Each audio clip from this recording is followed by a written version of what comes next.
I need to take spooky season more seriously. I wouldn't mind $1 billion right now, honestly. I need more of these, but like I'm too attached to get more. I don't know. Hi. Hello. Welcome back to my witch obsession. And in today's Pick a Crystal reading, we will be asking the question, how do they feel towards you right now, or like then versus now? Like how do they, what has changed? Like how do they feel about you when they first met you versus now? But like I feel like that can be taken in any context. Like it could be like a little after you guys met each other or something like that. I will say the intention of this reading is for it to be a tad bit on the more romantic side, but that's just my intentions. Like it can absolutely come through in a platonic way or familial way too, but like depending on who gets channeled. But yeah, so yeah, that's really what we're going to be looking at. How do they feel when they were not as close to you versus now, depending on what has happened. And yeah, we have 4 groups here today. We have group 1 with this green adventurine. We have group 2 with this angel aura quartz. That's what I'm calling it. We have group 3 with this amethyst. And then we have group 4 with this tiger's eye. So yeah, if you have already chosen your pile, as always, see you at your reading. Timestamps are in the description box below. Make sure to like, comment, and subscribe. And if you'd like a personal reading from me, I do offer those at my Etsy shop, which will also be linked down below. Other than that, see you there. But if you like to sit and listen to me ramble for a little bit, then hi. Oh my gosh, you guys. First of all, my nose keeps running and it's super annoying. Like, I don't know why it does that. Anyways, I think it's because of allergies. I'm not, okay, first of all, the thing that I really wanted to talk to you guys about is I'm so, there's been a lot of changes going on. If you keep up with my Ramble channel, then you already know. In which, by the way, if you want to know more, or if you want to hang out with me more and spend more time with me, that my Ramble channel is linked down below.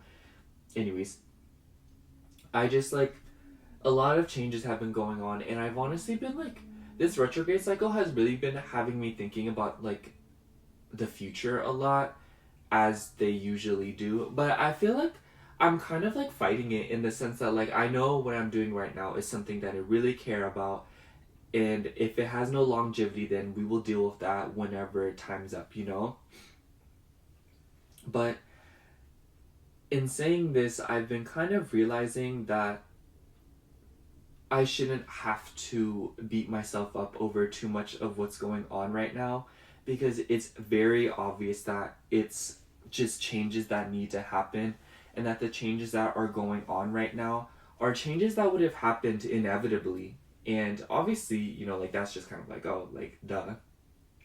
But I've decided this year, instead of hyperfixating on things that I have no control over, getting bent out of shape about it and getting all bitter like I did last year, ruin my life, I'm gonna just throw myself into the good times, not saying being self-destructive and stuff, but I really want to get into Halloween this year, and I really want to get into the fall aesthetic this year, because I really didn't get to last year, because I was just so I was in a recovery stage. I was just healing, and I was figuring so many things out, and I feel like I really lost myself. And honestly, I feel like as of late I've really gotten back to myself. I feel like I wouldn't say I found myself, but I do think that I've gotten away from an iteration of myself that wasn't actually what I am. But it's I don't really know what's going on with me. I don't know who I am, but I do know that whatever it is that I am is definitely something that I agree with, and it's not something that I disliked so much like I did this past year. But I don't know, I just really want to get into fall, and I've been liking this angle because I feel like it allows me to express myself more in the readings. And I like the background. This is there because it's the deck I always use for the personal readings. I don't know why I just randomly started using it a bunch, and now it's up here for when I need to do personal readings. But generally speaking, like I want like this vibe. You guys, I love like the southern vibes, like the southern houses, that vintage aesthetic with like the brass handles and like bulky bookcases and stuff full of like old looking things, and it just makes it look like a giant I Spy page. That is so my aesthetic. Like the really old looking books with like things like this, you know? And like I want that back because I kind of used to have that back in Kentucky, but my room right now is more of like a, I'd say it's a more modern take on that aesthetic, and it's a little bit more industrial. Like my furniture is very industrial inspired. It has like a bunch of like iron and like black, you know, like metal with against like this, you know, like wood texture, and I want to keep that, but I want to take a more like cozy cottage aesthetic vibe to it, you know? And I don't know, like I just like I've been really drawn towards that aesthetic, and I love it. I love the look of greenery with like the wood texture. It's so my thing. And I don't know, like I just feel like I'm ready to move along with it, and pretty slowly at that. I don't think that I'm going to implement these changes like, you know, like head first, but more so I think I'll make little tweaks here and there. Like I do think that my desk has changed a lot just over the past few months. Like I have a calendar on my desk now. I got more plants for it, but I want to add more like cute things to it. I want it to like be more of a vibe. But I'm happy with it right now, but I can see myself changing a lot of things up in my room, and I'm really excited for that. But most of all, I'm really excited for spooky season. You guys, I have so many cute ideas lined up for October, and like at least in terms of like a pick, like, you know, like what you guys get to choose, at least in terms of that. But you know, like just accordingly, I am just really excited to move forward and actually enjoy the holiday season just this year, especially because I feel like I'm a lot more stable than I was last year. And I'm so okay, you guys, I'm really excited for my solar return chart because I feel like this year it's gonna be way better. Girl, tell me why I opened up my solar return chart from this past year and I have moon square Pluto. If y'all don't get out of my face with that, I have no Venus aspects in it either. It is just point blank up in my face. Like, get out. Like, stop. Oh my gosh, you guys.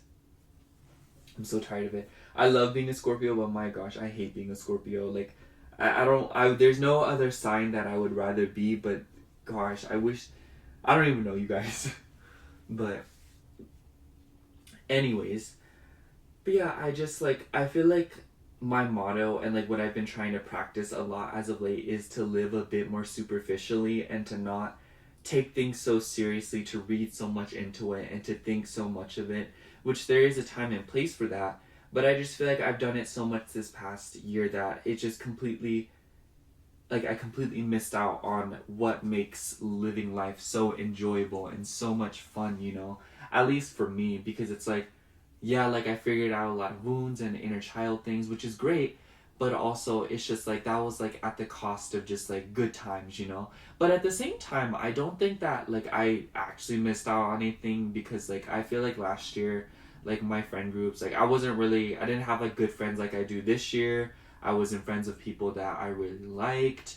I wouldn't say I had friends at all, honestly. Like I feel like I was really distant from all my friends last year because I was overworked. I was with my toxic ex, you know. And so I feel like this year, like I'm genuinely like carving out a space that I can really enjoy things, you know. And honestly, like if I'm going to like give my prediction on it, I feel like moving on to my next solar return chart, like this is what I'm thinking, like this is my thought process. I feel like September until my birthday is going to be about carving out a space that I feel comfortable in, and carving out like digging a new hole to plant new seeds in, you know, alongside the seeds that have already been planted. And I'm really excited for that because I feel like 2024 is genuinely going to be my personal year. I feel like I didn't really think 2023 would be my year. I feel like I wanted it to be, but clearly I have been severely disappointed because it is not my year. But at the same time, like, I don't think I'm necessarily mad about it, because given the circumstances, I don't think that I would have been ready for it to be my year, considering how much I have changed and how much I'm moving into a new version of myself. So I'm not mad about it, and I can totally see how everything's working out. But, you know, that's not to say that in the moment I wasn't throwing a tantrum, and if the universe was a person, I would definitely cuss it out. I would say I love you afterwards, but I would cuss it out first. I don't care. But yeah. Okay. That's all I have for today's ramble. Like I said, if you want to listen to me more, go ahead and check out my ramble channel. Just, you know, like, I don't know, like, I get a few comments on there. Like, I really like hanging out with you, so, like, maybe you would like it too. But anyways, see you at your reading. Thank you for listening. I love you. Hello, Pile 1. If you chose this green adventurine tower, pointer, or obelisk, whatever you want to call it, then this is going to be a reading for how do they feel towards you then versus now. So before we get into how they feel, we have to pull some cards to see who they are. So I have some pre-shuffled oracle cards here, so we're going to get right into it. We have the Bat, we have the Sun, and we have 6th house. So, no pun intended, but right off the bat, I feel like we have a lot of air and like Mercury vibes here. There's a special emphasis on Virgo and Gemini, and also maybe Leo. They could be a Virgo or Gemini sun, or they could be a Leo sun, or they could have a Leo Mercury. Whatever the case is, and however those energies represent, whoever this is, it's definitely somebody who is very intelligent, or somebody who is very calculated and intentional. And it's a little bit interesting because I feel like the 6th house and the Sun card, are like kind of polar opposites in terms of attention. Because I feel like Virgo energy doesn't really look for recognition, whereas anything dealing with Leo, anything dealing with the Sun, seems to be a magnet for attention or seems to appreciate attention. But even then, like, I don't think that Leos are necessarily like too much of attention-seeking people. They just seem to get it wherever it is that they go. And it also depends on other placements, obviously. But I think that what I'm trying to say here is that this is somebody who is definitely like a little bit of recognition. You know what I mean? Like, they seem to want recognition for the work that they do. And they may be somebody who works really hard for recognition. And with the Bat card, it could be like they work hard to be recognized for the changes that they've made coming out of darkness and implementing the changes that they want to see. A little bit interesting because I just noticed like the moon on this card. So I feel like this person could have been born during a full moon, or like something about the full moon could be significant. They could also just like have any of the zodiac signs that I mentioned in their moon sign. And I just feel like it's clear that a lot of their emotional needs deals with them wanting to work and them wanting, you know, like to develop a steady routine and to develop something that they deem as fit, you know. It makes me think of like those videos that you see on like TikTok and like, you know, just social media in general of people like organizing their refrigerators with like all these plastic containers, and you know, like they put their eggs in those carton things that are like made of plastic, and you know, like they put everything in like glass jars and stuff. You know what I'm talking about, like those really satisfying organizational videos. I feel like this person kind of wants a lifestyle like that. Not exactly like that, obviously, but what I'm trying to say here is that they strive for an organized and satisfying lifestyle that they can ultimately have recognition for, or at least be proud of themselves for, you know? I feel like they want to do that so that they can take pride in it, you know? I wouldn't say it's necessarily something that they want to like flaunt or something that they want to brag about or, you know, show off to the general public, but more so it's a life that they want for themselves, and they wouldn't mind being appreciated or known by that. You know what I'm saying? And I also feel like with the Bat card, what I was thinking when I first pulled the Bat card while I was shuffling off camera, it made me think of how like bats are like really good at hearing, but they apparently have terrible sight. At least that's what I've been fed as somebody that doesn't read too much into bats. And with this being said, I do think that bats also have a lot of misconceptions about them. So I almost wonder if this person also has a lot of misconceptions about them, or they constantly feel very misunderstood. And this could be based on what they hear about them, not what they see, you know? This person could be kind of like a gossiper, or somebody that is very much somebody who either A, distributes a lot of information, or they are somebody that receives a lot of distributed information, if you know what I mean. It just seems as if though this person is always withholding something, or something that they always know, especially in terms of work. Maybe this person could like participate in a lot of gossip at work. I can see that being a very specific message, so take that however it resonates. And with the Sun card too, I do think that this person, it makes me think, okay, this is like a really random example, but it makes me think of like when you play video games and like, you know, like shooter games, and they have like, you know, weapons that overheat. If you don't know what that means, basically like the more like you use your weapon, like it overheats and then you can't use it for a period until it cools down. And basically what I'm trying to say is like, I feel like that's like a huge metaphor for how like this person could be somebody who, when they are working and when they are putting their mind to something, that they are capable of extreme effort, and they are capable of some pretty wild things, and they can really pull themselves out of the darkest places.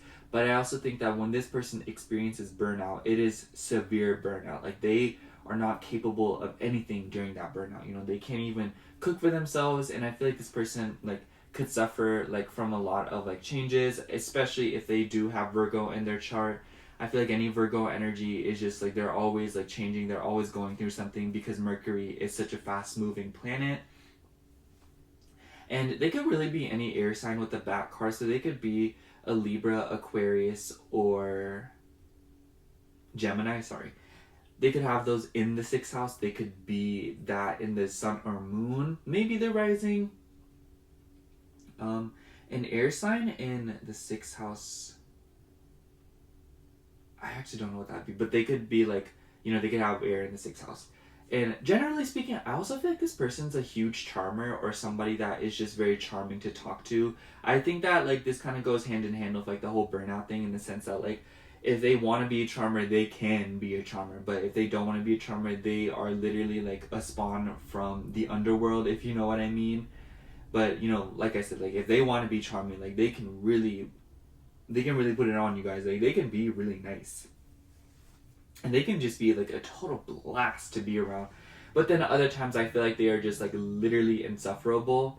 I also think of like this person, like, because when I think of bats, I think about how like, you know, in movies and cartoons they're always depicted as like thousands, and maybe even like, no, like hundreds of thousands, like in a cave, you know, they're all like very quiet, but like somebody like drops something or like sneezes or something, and then suddenly all the bats start acting out. So I feel like this person could be easily scared, or I feel like this person is a very flighty person, or somebody who runs away very quickly if disturbed, or if they feel like there's danger or something, you know, intrusion, if you will. So I do think that this person could be a little bit paranoid. They could also really be concerned about their health, or they could be concerned about the health of their parents, because the sun and moon are involved, which correlates to, you know, like the father and the mother. So I feel like this person just like, they're always worried about something, or they are always concerned about something, and they can be a little bit neurotic. And I think that depending on, you know, what kind of person this is, I feel like at times it can translate to them being very caring, very over the top, and very, you know, backwards, over bending, people pleasing. But on the other side of that, they could be very controlling, very aggressive, and very manipulative, simply because they want everything to go their way, because they think that their way will prevent the most problems. And they can be maybe even condescending for some of you, but I'd say that that's more of like, it lines up a spectrum for what they could be, you know. Anyways, let's get into the tarot here and actually get into how they feel for you then versus now. And obviously, you know, as we get more into the reading, we can continue to describe who this person may be. But I feel like there's a good enough idea, and I feel like it's applicable enough, specific enough, at least in my eyes. But yeah, today we are using the Final Rose Tarot. I've been seeing this deck everywhere now, and excited. Love that.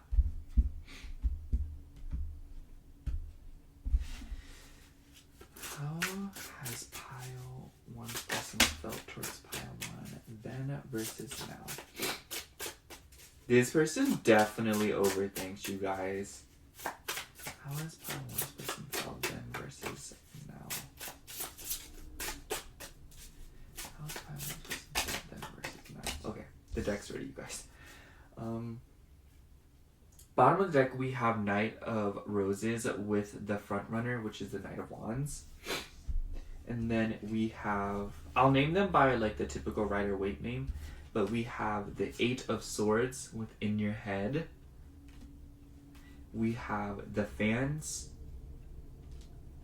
And we have 2 of Mirrors. I actually don't know what the Fans is. I think that one is either the World or Judgment. I don't know which one it could be actually. Let me get the guidebook. But generally speaking here, I feel like with the 8 of Mirrors, that's why I said that they could definitely be somebody that overthinks a lot.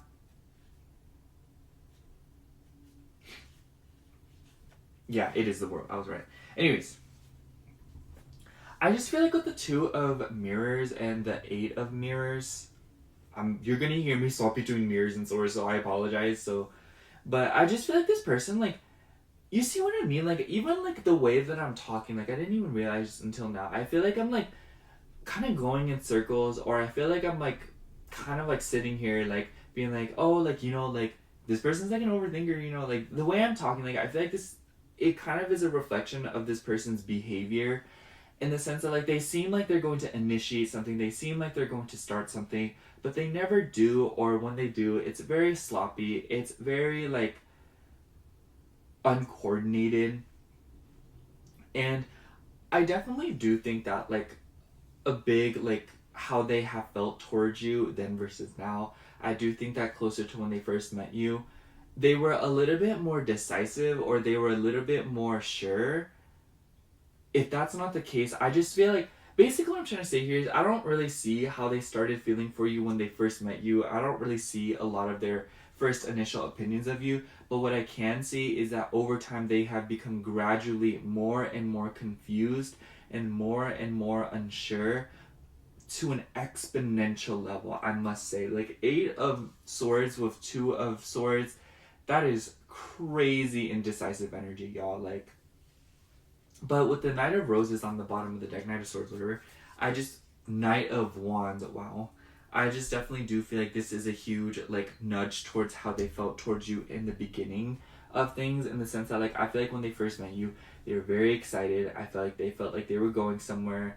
They seemed to have understood the circumstances. They seemed to, like, they just, it's clear that when they first met you, or when they first knew of you, you know, like, or just even a while back, they definitely had, like, a better and a more firm grasp over their emotions and their thoughts over you, or in regards to you. But it seems as though they became more and more confused. And I feel like with this Fans card, or like the World card, maybe for some of you, like with the World being involved, physical distance could be involved. So maybe you live far away from this person. Or it could be that there are other people that are in the way, you know, so maybe for some of you a third party could be involved. And I must say, like, this does give me romantic vibes, but it kind of gives me, like, light situation vibes. But it, you know, with the nature of how I first started reading when I pulled out the tarot, I don't think that you guys ever actually got down or got very serious. This seems like somebody that you have known for an extended period of time, but it seems as if though things have always been very rocky, or very, like, crumbs, if you know what I mean. And I think that as time has progressed, this person has become more and more confused, and their actions begin to reflect it more and more. Because I do think that with the 6th house energy here, I do think that this person could be somebody who does a lot, like, their actions really show their actual feelings of what they're going through. So it's clear that their actions are very confusing and very, just, they don't make any sense. They don't have any form. They don't really have, like, a set, like, intention to them, you know? It's like, what's your motive, you know? It makes me think of this song by Ariana Granola, like, what's your motive? Which, by the way, that song is really good. But I just feel like this person doesn't really know how to feel about you. And I feel like that's such a like dissatisfying answer, or but I don't know, like I hate to feel like I can't give you the answer, or I can't but it's, you know what I mean, but it's like I can't make things up, or I can't like, I think that you know just as well as I do what this person is feeling towards you, and it's clear that they have a lot of confusion, but I do think that in the midst of all of this and deep down, like they really did have like a spark of excitement for you, and I almost wonder if they are wondering like why they felt that way towards you in the first place, or why like things have changed so much for them. You know, they're like, why do I feel this way? I don't think that this person is very in tune with their emotions. We have no water here yet. I say that because I need to pull more cards in a moment. But it's clear that this person, it feels a little bit blocked, and they're very much in over their head. Because like with the Eight of Swords, you know, like when you, like the typical Rider-Waite depiction of that card shows that like if someone were to follow their intuition and to follow, you know, the water, they would be able to get out of the situation that they're in, you know? It's like this person follows on logic, and they follow and take things too literally at times, you know? This seems like the type of person who also cannot take a joke. They take things way too seriously. Maybe they're very gullible, or maybe their sense of humor is extremely dry. But I do think that this person can be a charmer, like I said, when they want, but like when they don't want to be, which doesn't seem like it, it seems to be the multiple times, like they just never want to be charming. They just seem very dry, they seem very abrasive, but I do think that they are somebody that can have their own charm at times, as I keep mentioning. Let's pull some more cards.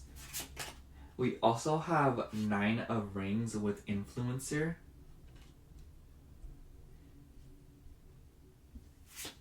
We also have 10 of Flutes with the Proposal. Okay, now we have some cups. The flutes are the cups. And we also have 5 of Rings with Insecure. Interesting. I almost wonder if this person wonders, like, I feel like this person projects a lot onto you. Do you get what I'm saying?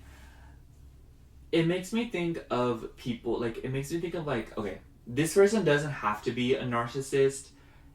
I'm just using this as an example because I feel like okay, so basically I seen this video the other day, and this person was like breaking down a narcissist and how like they will blame you for things that they are guilty of, because it's easier to blame you for it than to take it upon themselves, you know, or like admit what they've done wrong, because they simply would never do such a thing.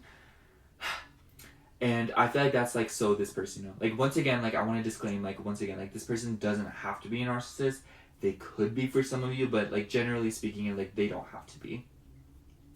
It's just like, I feel like this person is once again in like their actions and what they can, when they point fingers, it's very obvious to tell how they're actually feeling or what they are guilty of. So I feel like if this person feels like you are doing something in terms of like third party, or feeling like you are talking to other people, I feel like those are the activities that this person could be dabbling in, you know, especially with this like influencer energy.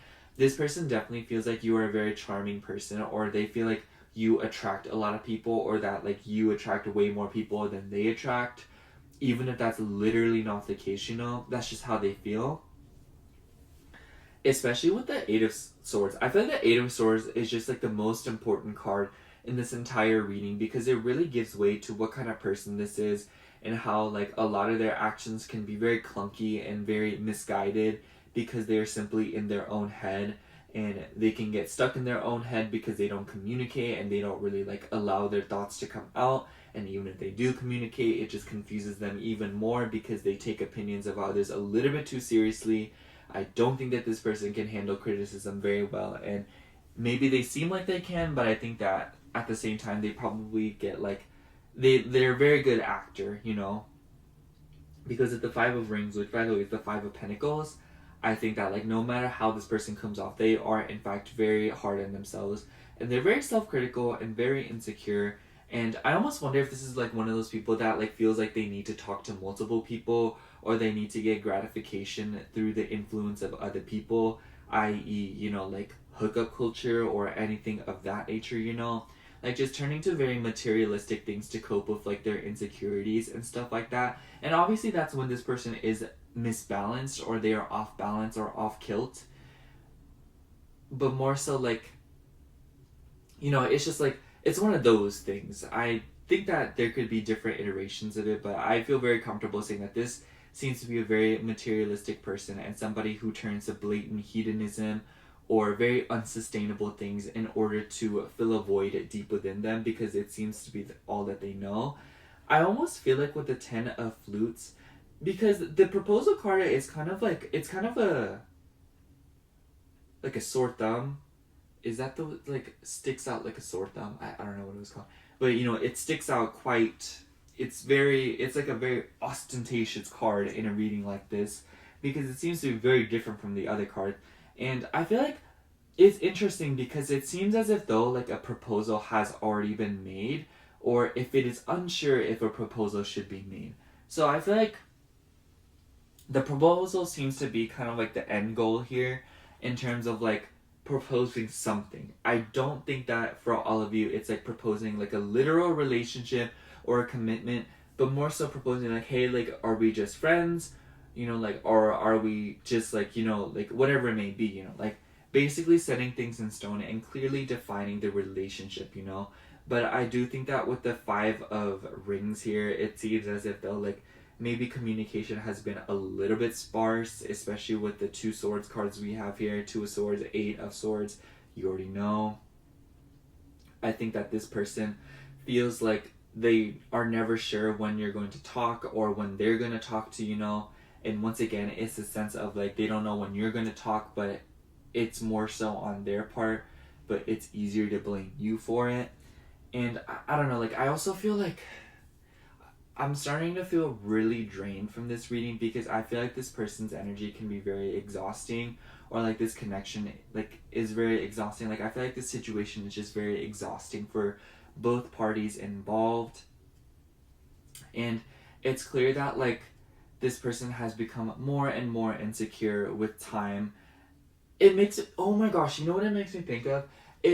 Okay, so I was just on the phone with a friend and she was trying to like, she was talking to me about committing to something, you know, like committing to like a hairstyle. And she was like, yeah, it's just one of those things where you like take the plunge, you know? So like, when, you know, when like for example, like you're thinking about reorganizing your room, but like you don't know if you should, and like one day you just randomly do it, you know? But it's just like that little awkward period where you're just like, you want to do it, but you never know when you should. I feel like that's so the vibe that this person is in. I feel like there was a time where this person was like, I'm gonna make a move on this person, or I'm gonna say something to pile one, you know, like I'm gonna, you know, do something about it. But I feel like this person kept saying like, oh, I'm gonna do it, I'm gonna do it, I'm gonna do it. They were like they were all bark, no bite. And I feel like they've just become like more familiar and comfortable with like this waiting period, you know, of like this kind of like liminal space in terms of like not knowing as to whether or not they should make a move towards you. And now I feel like they're stuck with just like reading too much into things, and maybe with like the 9 of rings, this influencer vibe, maybe they like, if you follow them on social media, but like generally speaking, this could just translate to them like keeping a close eye on you because they don't really know what to make of the situation, you know? So I feel like they like, once again, overthink and overread into your intentions, what it is that you want, or they overthink about their own intentions, how they're coming off to you, and they don't really know what to do. And I feel like they just rely too much on subtle details in order to sway the connection in the direction that they don't even know that they want it to go, you know? Like, they don't know what it is they're doing. I feel like they don't look at the bigger picture very often. I feel like they focus too much on the little details. Let's pull a few more cards and kind of wrap this up here. We also have 8 of Roses with Leap of Faith. Girl, you already know. We have 3 of Flutes with Here to Make Friends. And we also have Queen of Flutes with the Caregiver. Yeah, I do think that, like, okay. With the 3 of Flutes, I definitely do think that a lot of their indecision is not understanding if this person just wants to be friends with you or if they want to be something more with you. And I feel like that can totally be seen in all of their intentions. But it's clear that with the 8 of Roses, it's one of those things where it's like, you never know until you try, but I feel like this person is unsure of whether or not they should try.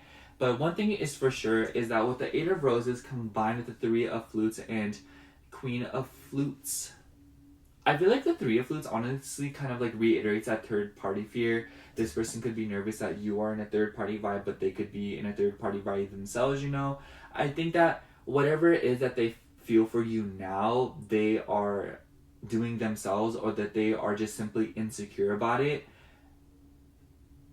They're like definitely very hypocritical about it. I don't know, you guys. Like, I feel like Virgos can be like very hypocritical. Like, not to like hate on Virgos or nothing. It's just like when they're unbalanced, you know? But I don't think that this used to be the case when they first met you. I think that it's clear that with the Queen of Flutes, this person has always seen you, or like always been able to tell whether or not you've showcased it, that like you're a very sweet person and that you're very thoughtful, very emotional, very good at reading in between the lines. You yourself could be a water sign, so you could be a Cancer, Scorpio, or Pisces. You don't have to be. Which, by the way, like, you can have any of the placements that I've mentioned. Like, you guys might be mirroring each other, but I do feel very confident in knowing that, like, I don't think that's just the case for you guys. Like, I feel like you guys are very two distinct people in terms of how you express yourselves, how you feel, and how you react to different stimuli. But the roles could be reversed. Like, you could be the logical person, they could be the emotional one. But I definitely do think that with the caregiver vibes here, this person, they feel like you could be a very good mother, or they feel like you have like a very interesting relationship with your mother. Whatever the case may be, it seems to go once back to like that whole mother father vibe, because in the beginning, like I did say, like the sun and moon are definitely involved here. So I feel like this person has like an interesting relationship with their own parents. So as a result, I feel like this person is constantly like projecting whatever it is relationship that they have with their parents onto their own relationships, like their personal ones. I also think that with the Eight of Roses, this person sees you as very brave, very well traveled. I feel like they've always kind of felt this about you, but I definitely do think that as they learned more and more about you and talked to you more and more, depending on the circumstances, apply that however it resonates, they definitely see that you're a very well traveled person, or that you're somebody who is a lot better at taking risks than they are. And also, with the Three of Flutes, maybe they see you as like very good at making friends, or that you're a lot more charming and likable than they are, depending on the circumstances. But, you know, I just think that this person feels like, I don't know, like they just feel like you're kind of like very emotional. And because that they are not very emotional themselves, it's very hard to get a read on you, because, you know, like you can't like intellectualize every single emotion under the sun. And if you do, like, you just get lost in all those shades of gray, because logic isn't really gray, you know, like facts are never gray, or like facts are just like, they very rarely are gray. So like as a result, like this person relying on facts and evidence to kind of get through their life and to kind of navigate relationships, and makes this very difficult for them. And it's clear that, like, you know, in the beginning, like they were kind of following their feelings, but I think that they started to kind of try and intellectualize their emotions as they started feeling them and as they started popping up. And I feel like because of that, like now this person seems to get really in their head about things and not really understand the situation at all, and not really understand how they can approach you, how they can communicate with you, and how they can express themselves. But pile one, I think I'm going to sum up your reading by saying, like, this is a very like logical person, and somebody who really clings onto the facts and evidence, and they can really get in their head about things, and they can be very hypocritical and insecure. Definitely a charmer when they want to be, but I feel like generally speaking, like they aren't a charmer all the time, if you know what I mean. But I think that a lot of how they felt for you back then, it was like they felt very sweet towards you, and they felt like you were a very sweet person. But I feel like as they started to feel these emotions, and, you know, like starting to, you know, like experience all these emotions, because like you are like such a considerate and soft person, it's very easy to tell that even if you don't feel like it. But as they felt these things, I think that, you know, like, because these emotions started to bubble up, I feel like they try to intellectualize them. It makes me think of, like, you know, like your heart's like in your chest and your brains in your head. So like this person started feeling more and more, and like it bubbled up through their neck and into their brain, you know, I don't know. And I feel like this person tried to make sense of things. Physical distance could be involved, emotional distance could be involved, maybe both. Whatever the case may be, there is definitely something that is putting a huge strain on this connection. And because of that, I feel like this person has become more and more confused with you, more and more in their head about things, so much to a point where they are projecting their own fears onto you, even though they are like, they're going based on what they're doing. They're like, if I'm doing this, then what if they're doing it, you know? And yeah, this person sees you as very emotional and very sweet, but because of that, like, there's a huge disconnect, like I said, because it's like they are not very emotional and maybe not even very sweet, but you know. Yeah, it's clear that this person is a very confusing person, and it's more so because they are very unsure of their own intentions, what they're trying to look for and what they're trying to seek out. They don't know what they want, and as a result, it's easier to project that onto you and other people. And maybe at some points, like, they have gaslit you into that, you know, like, or maybe they can be a very gaslighting person. Maybe you felt very confused, but it's more so because they're confused. You get what I'm saying? So yeah, that's all I have for you, Pile 1. Thank you so much for watching. I hope the reading resonated, and if it did, make sure to like, comment, and subscribe. And if you'd like a personal reading from me, I do offer those in my Etsy shop, which is linked down below in the description box. Other than that, thank you so much for watching. Again, I love you. Bye. Hello, Pile 2. If you chose this angel or a quartz, that's what I'm calling it, then this is going to be your reading for how do they feel towards you then versus now. So before we get into the actual feelings portion, we obviously have to find out who this is. So I have some pre-pulled oracle cards to kind of figure it out. So let's get right into it. For your cards, we have the Beaver. We have Fortune. And we have Chiron. Heavy Capricorn and Cancer vibes.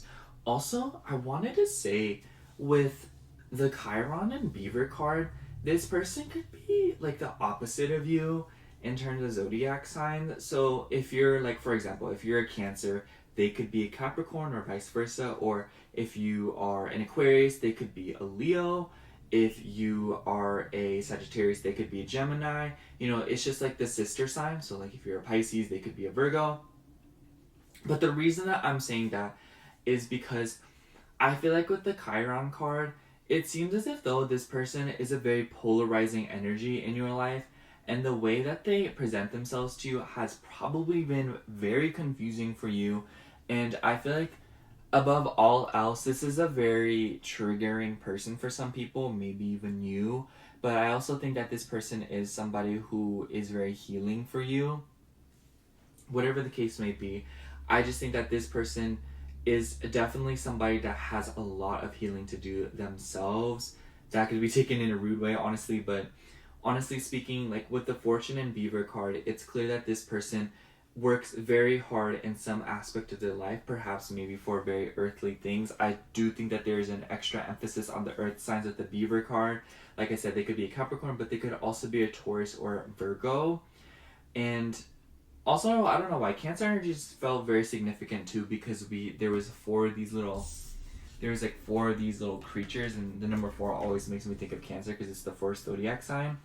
But the Fortune card also deals with destiny, and you know, like, it makes me think of like Fortuna, or like, you know, just like all things related to good things, you know. It just makes me think of Fortune. But also speaking, like, this person could also be very interested in fortune related things. So they could be really into like fortune telling. So they could like tarot themselves. They could like astrology. They could like anything dealing with the occult. They could be religious. Or this could be you. But I just think that with the Beaver card, this person is very tenacious, and they're somebody that is very hardworking. I also think that if Chiron energy is present here like this, I think that they are somebody that works very hard, or they are somebody that has a lot of pressure put on them, especially through their family. I think that with the Beaver card, this person puts a lot of extra importance on the family. They could be very attached to their family, or they could just be very attached to their roots, you know? And they could be like very clingy with it too, you know? I feel like this person can be very inflexible at times, or very just like, they're a sucker for old habits, or they're kind of like you can't teach an old dog new tricks, you know? I feel like this person is very set in their ways at times. I don't think that they are aware of just how much healing they have to do. Excuse me, oh my gosh. But it's clear that this person is in fact very vulnerable, but I do think that with the beaver card, they try very hard to protect themselves, or they try very hard to kind of like defend themselves from the water, from their emotions. But I think that at times it's just like there's a moment where it's just like not sustainable, you know, like there is a point in time where you can no longer run away from your emotions. There's a time where you no longer can resist water, you know. But I also feel like this person can be kind of like secretive, or they could be a little bit like, I don't know, like the reason I say that is because like when I think of beavers, I just think of the fact that they are not very well known animals. Like I feel like it's one of those animals where it's like, oh yeah, beavers exist and they like do beaver things, you know. Also, you know what it also made me think of? It made me think of this episode of Courage the Cowardly Dog, where there was like this beaver that loved doing jazz and like music, but instead he was building a literal dam for water. But I just like, you know, by the end he was doing jazz and stuff like that, but like for majority of the movie he was doing things and building this dam that was flooding all of nowhere, and it was really hurting both himself and other people because he was doing something he hated, you know, and like his father was telling him like not to do music and stuff like that. Ended up doing it anyways. But basically what I'm trying to say here is that I just feel like that's like a huge metaphor, an example of how this person may cookie cut themselves a lot into like a position that they don't even like or want to do or resonate with, simply because it could be all that they know, or because they just like want to appease others in their family, other people that they know. And I feel like this could translate in a lot of different ways within relationships and how they treat people. So I feel like the way that they treat people can be a little bit extreme. I will say there is like a karmic nature to this relationship. I definitely do think that with the fortune card, you were very much destined to meet this person. I'm sure you feel that. It's very obvious that like by chance like y'all met, but it's like that chance was like very much divinely guided and timed out. And I think that like I don't think that I don't know, you guys, like this doesn't make me feel like you guys are together right now. You guys could have been together. This makes me feel like this is an ex or somebody that you are like dealing with. I don't know, but it's just like what I'm trying to say here is that I feel very confident in knowing that there is history here and things have happened here. And it's clear that this relationship is very karmic, and it could even be a past life connection. And it's obvious that this connection just like brings a lot of discomfort. Like I don't know, you guys, like I feel very drained doing this reading. I felt the same way in pile one, but I feel like for your guys it's like even more draining. Like it, like my head's starting to hurt. Like I just feel like this connection has really stressed you guys out, and it's caused a lot of turmoil. Like I don't think that Chiron is a particularly pretty energy. I feel like it's very much Saturnian. It reminds me of Saturn, so Saturn could be involved. Like I said, Capricorn, maybe even Aquarius.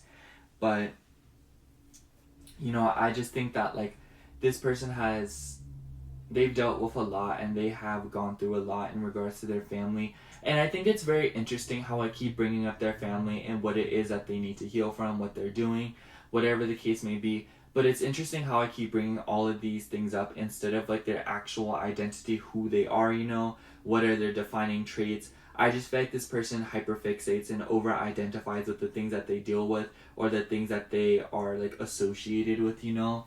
They could over-identify with their family, they could over-identify with the job that they work, they could over-identify with anything that they have involved themselves with. And because of that, I think that they can be very critical of what they're associated with, because it seems as if though, like with the Beaver and Chiron card, like they're very much like intrigued by their own reputation, and they really don't want to be vulnerable. It's obvious that the Chiron is something that they heal. They could have any like of the placements that I mentioned in Chiron. So like, you know, like they could be a Virgo Chiron, they could be a Capricorn Chiron, they could be a Taurus Chiron, whatever the case may be, you know. But it's obvious that this person, like, you know what I mean, like they, like, for example, they over identify with their mother, but they because they do that, they are very hard on themselves, but they are also very hard on their mother, because that is somebody that they identify with, or their mother could have been very hard on them, you know, or like, you know, like whatever the case may be. Like, do you get what I'm saying? It's like assimilating yourself into what you love, you know. So it's like, for example, like me, like maybe I have these earrings that I really like, and I obsess over these earrings, and I over-identify with these earrings, and I tie these earrings into my existence, you know, my identity, my persona. So like if the earrings get damaged, or if they get like rusty or tarnished or gross looking, like I will feel crazy, because it's like, wow, like these earrings are me, you know, I'm these earrings, you know. It's like that, but like apply that metaphor in the way that they are with them, like how they, you know, what they like and what they associate with. So like maybe with you, they could have been very critical of you, or they could have been very crazy with you because they over identified with the relationship that they had with you, you know. I feel like this person really struggles with boundaries, and they really struggle with either setting them or setting too many of them. It's just like this person clearly understands to a certain degree that they over identify with things, or that they really hyperfixate or obsess over things, obsess over the details, so much so to a point where like they just become very like lost within the boundaries of life, like very lost within themselves, their identity. They don't really know how to go about it, you know. Anyways, we're gonna get into the tarot now. I feel like with the energies that have been presented, it should be very clear who this person is, or like you kind of have a clue. We'll describe them more and more as we get deeper into the reading, but I think this is a good base to start with. Yeah, we're using the Final Rose Tarot today. I've been seeing this deck all over the place, and I'm very excited. I have it in my collection. How does pile 2's person feel towards pile 2 then versus now? How does pile 2's person feel towards pile 2 then versus now? How does pile 2's then? Oh.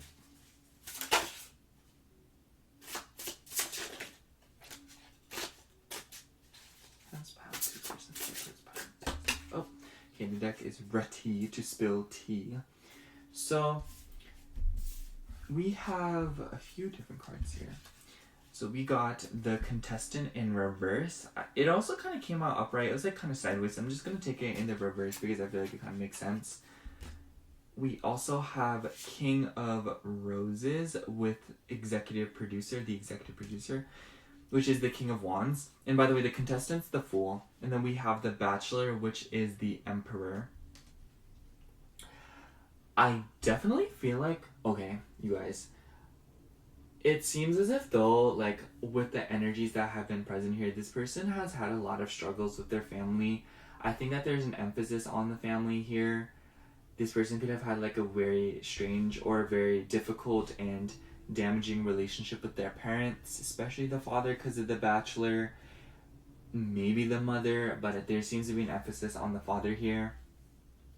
But I think that regardless of the case here, like, this kind of translates. I feel like the energies here are very flexible. So, like, it doesn't matter, like, what gender anyone in this situation is. So, do take care to apply this however it resonates. Like, obviously, like, every single reading is, like, not gendered in any way or whatever. But it's just, like, what I'm trying to say here is that energies here are very ambiguous. And I feel like this person could also be very ambiguous, and they could play around a lot with their sexuality and their identity. But with the contestant in reverse and the King of Wands with the Bachelor card, I feel like this person really, like, they're really identified with the fact that you came on pretty strong in the beginning of the connection. Like, I feel like this person and, like, both of you guys came on to each other very strong in the beginning of the connection, you know? Like, this person felt like you were very assertive, they felt like they were being very assertive. Like, the intentions were very clear in the beginning, but I feel like the longevity wasn't very planned. It very much gives me, like, the let's talk and see where this goes kind of vibe, but, like, it was going, but, like, the destination wasn't very defined. So, like, as a result, it seems as if though this person's feelings kind of got lost within that process, in the sense that, like, I feel like this person they don't really know how to feel, and they didn't really know how to continue to feel about you, if I am being honest. With the contestant card in reverse, like that gives like dumb energy. Like, I don't know, you guys, like it. I keep thinking of that one lyric from Taylor Swift's like, what's it called, Death by a Thousand Cuts, and I remember like one of the lines was like, paper cut stings from our paper thin plans, and I definitely feel like that's like the kind of like, that's what kind of happened here. I feel like it was a huge lesson in longevity and commitment, especially with the Chiron energy. Like, this is a very heavy energy, you guys. Like, if Chiron is here, that is very heavy energy. Like, we know this. But I definitely think that with the Bachelor and the executive producer or the King of Wands, this person feels like you, or they are like, I feel like this person, like, once again, like, it's a sense of like, I'm gonna leave a lot of the discernment up to you guys in terms of like assigning who the energy belongs to, because obviously you know this person way better than I do, cards or not. And I feel like they feel like you are a very like masculine person, or they see you as somebody who really takes control, or this person could be that way. But I just feel like with time they have become very confused. I feel like somebody here relied on the other person's decisiveness and the other person's like assurance in order to kind of crutch the connection, but in doing so this person kind of like lost their own intentions within relying on you to make all the moves, you know? It's like constantly telling you to do something, or constantly like putting down a complaint, trusting that you would do something about it, you know? Or constant, like, you know what I mean? Like, obviously, like, the roles could be reversed, and like it could be the other way around, like you feeling like you had to say something and kind of trusting that this person would do something about it. But it's clear that the distribution of effort and showing up in this connection is extremely off balance, because it seems as if though this person overly relied on you showing up to the connection and you implementing the changes necessary in order to continue the sustainment of this connection. So as a result, this person kind of got lazy, or they became a little bit like egotistical about it, or they just became like, it became very easy for them, you know? Because it's like this person clearly has like a lot of control freak issues when it comes to their life, or they are just very obsessed with controlling their own life, and I feel like they projected that a lot onto this relationship, you know, of like being able to put out a complaint and it being a solution being provided from somebody that isn't them, you know? And I think that with the Fortune card, like this person, I also feel like this person's like a very good manifester. I feel like this person jinxes a lot of things, but I also feel like this person, like, I don't know, like their relationship of communication seems to be very like off kilt.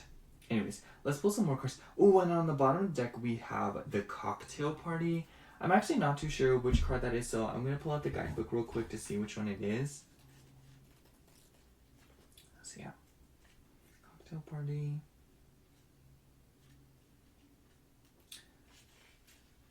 I think it's the Star. I actually don't know which number it is, you guys. This is so embarrassing. But the Cocktail Party basically represents like excitement. I feel like this person was very excited to see where this connection went. Honestly, I feel like that is like another nudge at this like Fool card in reverse. I feel like this person really feels like in the beginning of the connection, like they were really excited. Like they were really excited to see where things went. But I think that they started dropping some of their weights, noticing that like you took control. But I also feel like this person felt like you became a little bit too controlling. But I also think that could be a projection. Like once again, like assign the energies however they resonate. But yeah, let's pull some more cards here, as I was going to do. Sorry.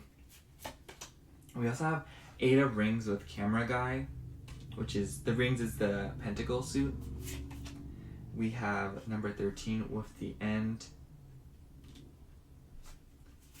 And we have Queen of Roses, the Queen of Wands with the Beauty Queen. Sorry. Interesting. Okay, hold on. I think the End card is the Death card. You guys, pardon me. Correct me on any of these cards. But yeah, I do think that this is the Death card. Like, come on, not the End, please. what did I just drop? Anyways, with the Queen of Roses, the reason I said interesting is because notice how it says second place? Girl, if that ain't the most passive-aggressive card I've ever seen in my entire tarot reading career, I feel like this person constantly feels like second place in some aspect of their life. Especially with the Chiron card, maybe this person is very bad with receiving attention, or like they just constantly feel second place in their life, whether it be with their parents, whether it be with their job, like like apply whatever makes sense. But like, yeah, I think that end card here really does reiterate that this seems like this is something that has already passed, or like this seems like this is something that is like not currently in order, if you know what I mean. With the Eight of Rings, oh my gosh, you guys, like this energy kind of goes like in a bunch of different directions. Like this energy is very frustrating because with the Eight of Rings, like this person doesn't really seem to know where they're going with their life, or they are just very unsure of the direction that they are kind of moving about in their own personal life. And I definitely do think that this kind of played a role in this connection here, because of the Eight of Rings, Camera Guy gives me like, I know what I'm doing vibes. Especially with the Bachelor, I feel like this person feels like they know where you're going, or like you know where you're going. Like I definitely do think that out of the connection, like you are the more motivated person, you are somebody that is trying to make big money moves in their own life. And I feel like this person kind of like lost themselves within that, or like they are a very jealous person. I feel that like there's Scorpio energy here with the end card. There is Scorpio energy and there is Aries energy here. And with saying like the whole sister sign thing in the beginning, that means that Taurus and Libra could also be significant here. They don't have to be, but those are the sister signs of Scorpio and Aries. But I just feel like with the Camera Guy and like this whole, like, they just see like you as somebody who's very good at capturing life. Like you just seem like somebody who's very good at capturing the moment and very good at like keeping an eye on things. And I also feel like with Camera Guy and like this second place vibe that we have going here, I definitely do feel like this person feels like you are like stealing spotlight, or that you have like you are looking at something else. I feel like this person was always worried about that, and I feel like this came off in a very aggressive ways, I'm not gonna lie. But with the Beauty Queen, I just feel like this person themselves is a very like, I don't know, like they give like prima donna vibes, or they just give like that vibe of somebody who needs a lot of attention, or somebody who demands a lot of attention, or they feel like you demand too much attention. But I feel a lot more comfortable in the formal rather than the latter, simply because of the way that the energies are distributed here, and because of the narrative that we've already been following. But like, I want to keep reiterating, follow whatever resonates. Y'all ain't never gonna stop hearing me say that, because it is so important, because I feel like these energies are very specific. But with Camera Guy, like I just feel like this person feels like you're very hardworking. I also feel like with the end card, they're like a little bit disappointed in the way things have kind of gone down here. I feel like this person's doing a lot of reflecting and a lot of healing right now, and they're kind of looking at the connection from a faraway place, and they aren't really actually immersing themselves within the feelings, because I don't really see any flutes here, if at all. Like there's, maybe we'll see some as I pull the last three cards, but I don't feel like this person's very good at feeling their emotions. I don't feel like they're very good at kind of like doing the necessary introspection at an emotional level. And yeah, I just feel like that speaks volumes to how they are kind of like doing. But yeah, I think that like now a lot of what they feel for you is they seem to feel remorse, or they seem to feel like a lot of confusion as to why the connection ended the way it did. And depending on like how like these energies manifest for you guys, maybe they blame it on you, maybe they blame it on themselves, maybe they blame it on everything. Whatever the case may be, this person feels very angry with themselves, with you, whatever it may be. Okay, last few cards here. We also have Two of Flutes. Wow, right as I said that. We have 10 of Flutes. and we have 9 of Rings. Interesting, because I feel like this person, like, it kind of goes back to, like, they had very unrealistic expectations for this connection, and this person feels very disappointed because I feel like I don't know, you guys, like, this person feels like, I'm not gonna lie, and like, I hope you guys don't like I expect you guys to, like, because I don't want to lie to you, because I feel like this person kind of like blames you, or like they feel very upset with the way that the connection ended, and I just feel like they feel very like disappointed, like that you couldn't do everything. And it's not like it's directly them saying like, oh, like, why didn't you do everything, but more so like a lack of self accountability on their part, and a lack of kind of admitting what they needed to fix, or like just a lack of them showing up in the connection, and really not even acknowledging that, I feel very curious as to what the cocktail party card is. Oh, we also have possessive over here, so take that for what it is. But I don't know, you guys, like, I feel a lot of like heavy and a lot of like messy energy in this reading. Like, whatever happened here, it happened, and it happened in the ugliest way possible. I'm not gonna lie, for some of you guys. And I do think that like this could be very recent for some of you guys. It's either A, recent, or B, like a very long time ago. Like, I don't feel like I feel like there's no median to this. I don't think that there's a lot of like, it seems like if we have Scorpio energy here, it's very like one or the other, But with the 2 of Flutes and the 10 of Flutes, it's clear that this person felt a lot of connection with you. I do think that this is a karmic soulmate for some of you. But with the 2 of Flutes and 10 of Flutes, like I said, like, I just feel like this person really like had a lot of crazy unrealistic expectations ever since the beginning of this connection.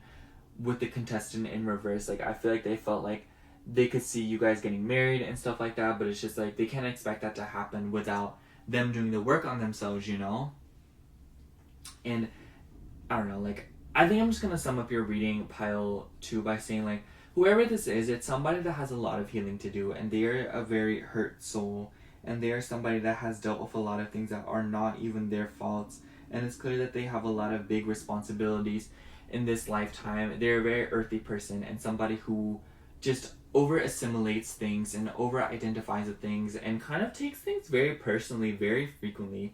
They're very sensitive and a very vulnerable soul that kind of hides it beneath this veneer of criticism, like looking at things from afar, but deep down they are in fact sensitive and very hurt by things. But I feel like they lash out a lot to protect themselves.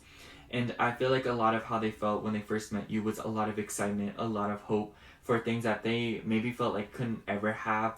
But now seeing it kind of the way that it is, I feel like they feel like you're doing a lot better. I feel like they feel like, like you're kind of moving on with your life, making the progress that you need to. And this person seems to feel like I just feel like this person constantly felt second place to things in your life, honestly. Like, they're very jealous and a very possessive person, I feel, and I think that they can be very controlling. And this is because of like a more internal thing. Don't take it personally. I'm sure you guys know that. But I just think that this person is very like, like with the end card, like, it's very much giving going home. It's very much giving like you gave it your all. You wanted to see the show go on, but like it ultimately cannot anymore. And I feel like this person is very disappointed to be let go. They feel very disappointed to kind of be moving on without you now, especially because they did feel so strongly for you with this 2 of Flutes here. And I just feel like they feel very upset, but at the same time, like, I feel like with the influencer card, they may be fronting a lot. Like, if this person is like all up on social media posting themselves and stuff like that, or if they just like acting like, like they out here and like turning up, or like maybe even with the 2 of Flutes, like the vibes I'm getting from this, like, like cheers energy, if they seem like they out here partying and having a good time, like they really aren't, and they really are just trying to run away from something, and that they are really like prolonging a process that's been needing to be partaken in or expedited long before they even met you. And I feel like this connection is another thing that kind of manifested because of this prolonged process that has been drawn out for way too long. What process it may be, it's in regards to their healing and to them kind of healing generational traumas and roots within their own side of things. It has nothing to do with you. And I just feel like this person now, like, they felt a lot of hope and a lot of like rose-colored glasses when they first met you, but now I feel like now it's just more of like kind of like grieving what could have been and kind of grieving all those desires and all those dreams that they had. And I feel like a lot of the grieving is acting like it doesn't even bother them when it most definitely does. But yeah, and they also see you as like a go-getter. They see you as somebody doing a lot of and making a lot of the moves that they feel like they can't make. So yeah, that's all I have for you, Pile 2. Thank you so much for watching. I hope the reading resonated, and if it did, make sure to like, comment, and subscribe. And if you'd like a personal reading from me, I do offer those in my Etsy shop, which is linked down below.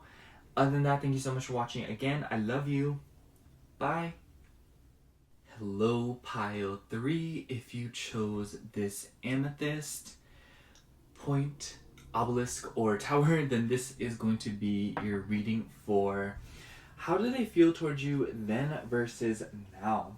So before we get into the actual feelings portion, excuse me, we have to see who this is. So I have some pre-shuffled oracle cards to kind of get us started. So let's get right into it. So for your cards, we have the hyena, we have tome, and we have the sun. Also, you guys, this is like a really random question, but if you guys know what Card Wars is from the Adventure Time series, or like if you actually played the game, please tell me. Please tell me, okay? Like please. I'm begging you. I will beg on my hands and knees. Just tell me. Anyways, before anything, I do sense a lot of fire energy, especially with the sun. Special emphasis on Aries and Leo, but Sagittarius is present here too. This person seems hilarious, y'all. Hyena is funny energy. I feel like this person can swap between a lot of different energies, and I feel like they can be kind of like a social camouflage or like a social chameleon. I'm like thinking of those hyenas from The Lion King. By the way, guys, I've never seen The Lion King. I'm just saying, like, I want to be different so bad. Anyways, I'm just like thinking of those three hyenas because their personalities are all so different, and I feel like they all bring a different aspect to the movie, at least based on the clips that I've seen. And basically what I'm trying to say here is that, like, I feel like with the hyena energy, this person can play a lot of different roles, and their personality is very complex. I also want to say, like, the sun card did want to come out in reverse when I was shuffling, but I just took it in the upright because, like, this, like, I don't like that. I don't know. But I almost wonder if this person is a 12th houser, or if this person, like, maybe in Sinistry you guys have a lot of 12th house aspects, but Pisces could also just be very significant here. I also got some Virgo vibes from the Tome card, but I just get the feeling that this person, beneath the veneer of humor, excitement, and effervescence, this person can very much undergo frustrations, resentment, and anger. And I feel like this person can be quite passive-aggressive at times. And I think that their relationship with self-expression and their ego is, like I said, very complex, and it's very intricate. It's very difficult to seemingly understand this person, but it's clear that with the Tome card, this person is moving through their life very steadily, and they are working through a lot of resentments and a lot of angers and pains that maybe at times gets prohibited, or even like, I don't know how to say it, but it gets slowed down, you know, or it gets prolonged by petty things. And I don't know, like with this, even as if though this person is a great teacher or a great learner, they could be a great teacher or student. And I feel like this person has a very special relationship with education and learning. They could be a very fast learner.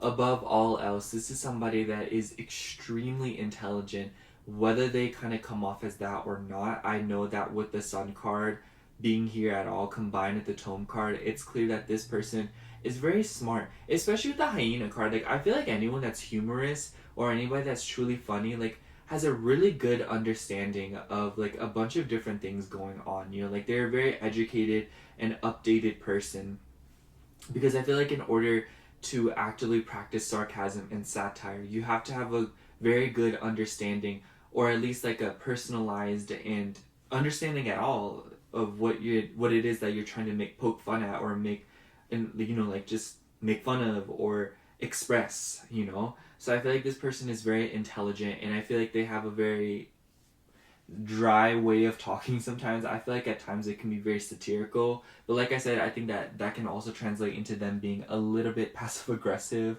And I think that this goes right back to what I was saying about them being kind of having trouble with their self-expression and their own identity. So I feel like this person can have a tough time of dealing with their own self-assertion, dealing with, like being clear, being transparent. And I don't know, like, I just get like a bunch of different vibes from this person, but all of them seem to be kind of things that you feel and are very indescribable. And what I mean by that is like this person is just one of those kind of people that like you meet them and like you like their energy is so like, how do I say, like it's so potent and it's so distinct. There's also something strangely poignant about this reading. I don't know why, but that word just popped up into my head. It seems as if though this person is just so like, they seem so comfortable with the life that they have, or they just seem like they're completely fine, or they seem to be pursuing something. But like, I feel like it's one of those people that like they check on everybody, but they never get checked on themselves. And I just feel like they have to take time. Like there's just something about them that shows that they are moving through something extremely difficult in their life, and they carry a lot of shame and a lot of like secret things that they really want, because it just seems as if though like I said, they probably like hide a lot of things beneath a veneer of excitement, enthusiasm, optimism. I also noticed a moon here. I keep staring at it. So the moon could definitely be significant here. So they could be a fire moon. But it's clear that the way that they express themselves, like at times can be very like, I don't know how to explain, constipated. I don't know if that's the correct word to use it. But it's clear that this person's self-expression is very much like fire. Fire burns bright when it burns bright, but when it burns out or it runs out of material to burn, it is gone with the wind. And I feel like that makes me think that this person is kind of like, they move at a very predictable pace. Like, what I mean by that is I feel like, like when they burn bright, they burn bright. I feel like they can easily be the star of the show. They can really like take your breath away. They can be all that somebody would want them to be. Like they can really play a part beautifully, and they can show up and really light up a whole room. But when they're burnt out, they are just so painfully incapable of the simplest things. And I don't know, like above all else, this just seems like, I feel like there's not much else to say about this person other than the fact that they are just like a very socially observant and very intimidating person. Like, this person has like a very like intense energy about them, and they're quite magnetic too. Like a lot of people seem to be drawn to this person, pile 3. And I think it's also very interesting how the context of this reading seems to be like a little bit ambiguous, if you know what I mean. And there seems to be sexual tension here too, so I don't know, like we have to see as we get more into the reading like what the context of this connection is. But I will say that like individually, this is just somebody that tries to live as superficially as possible, because it seems as if though they're running away from deeper or darker truths about either them or other things that they seem to be too afraid to dive into head first. But it's clear that with the Tome Guard, they are always trying to learn, they are always trying to advance, and they are always trying to see what else is going on. And they're a very slow moving person, I do think. And they seem to be somebody who seems to be like disturbingly chill. Like, have you ever met those people that like they seem like very calm, and they seem like, like, oh, like, yeah, like I'm like, it's just like whatever, but like it's like kind of like uncomfortable. It's like, are like, you know what I mean? Like, are you actually calm, or and like, what's going on here? I also think that with the fire energy in general, this person is very passionate. I do think that whatever it is that they care about and whatever it is that they love, they care about it deeply. And I do think that like with the hyena card, they can be a little bit defensive over what it is that they care about, and a little bit like cliquey too. I feel like they don't have many friends, but they probably do have like one or two people that they know that they are very close to. They just like they're very good and they're very pleasing with people, you know, like they know how to satisfy people and they know how to be liked, but that doesn't mean that they like everybody. Do you get what I'm saying? But yeah, I'm gonna start shuffling the tarot cards here, but I don't know, you guys, like I feel like this person is very hidden and their actual identity is very like obscure and it's very, you know, like very deep down. And I'm sure you guys can kind of tell because I feel like you guys can kind of notice that I'm going back and forth with the energies here. And I'm kind of like, you know, like I feel like I'm being a little bit unclear or a little bit just like vague about who this person is. And I feel like I'm being kind of like, I'm beating around the bush. But it's like, it's truthfully because this person is like very underdeveloped when it comes to their ego and their self-expression. And they're still on a long journey involving learning themselves, learning who they are, instead of just joking everything off or trying to take things that are deeper at a more superficial level, you know? You can't learn how to swim on the shallow end of the pool, you know? You have to go deeper. And I just feel like that's something that this person is definitely struggling with, or something that they are in the midst of learning how to do. If anything, I feel like they've been perpetually on this journey, and it's just something that once again gets delayed periodically, if not all the time, because they are just so, maybe not afraid, but just like have trouble with diving deeper into themselves and immersing themselves into their shadow aspects to really learn more about themselves at an intimate, deeper, and even darker level, you know? So yeah, how does pile 3's person feel towards pile 3 then versus now? How does pile 3's person feel towards pile 3 then versus now? How does pile 3's person feel towards pile 3 then versus now? Okay. Oh my gosh, I like messed up the layout. Rude. Okay. So we have Page of Roses, the Free Spirit. We have 3 of Roses, Next Destination. Oh my gosh, I already know where this is going. And we have Opening Up, which is the Strength card. And then on the bottom of the deck, we have 9 of Flutes, Fantasy Suits. I'm not gonna lie. Okay, by the way, the Flutes is the Cups card. It's very obvious. You know what? This made me think of the Fire Mother from the Iris Oracle, in the sense that I feel like this person is always concerned about the next thing. They seem to always be chasing something. I feel like they could be the kind of person that's always chasing a high, and maybe for some of you, this person could struggle with addictions. It doesn't have to be, you know, like the addictions that typically come to mind, you know, like anything relating to substances or like behaviors like that. It could be like, you know, like they just like really cling on to certain patterns and behaviors, and maybe they have trouble with letting go of the past too. But regardless of the case here, I just feel like that Fire Mother energy that I just feel is just like they're always concerned about the next thing, and they're always looking a little bit into the future instead of looking at what is directly around them. And I feel like this person is a worrywart. I really do think that they are very concerned about the future, and I feel like they try to over prepare themselves with knowledge and of like, it makes me think of someone that like plans a lot, or somebody that, you know, like maps out their day very neurotically, or they could just like always be running away from something, trying to run away from something. And I feel like this translates into a bunch of different ways, you know. I feel like they could front now running away, but they could be. And it's obvious that like with the fantasy suits on the bottom of the deck, but with the contrast of the energies present here, I feel like this person like runs away through fantasization, or through like kind of looking at what things could be and looking at things with rose-colored glasses, as opposed to kind of taking in reality and being more realistic.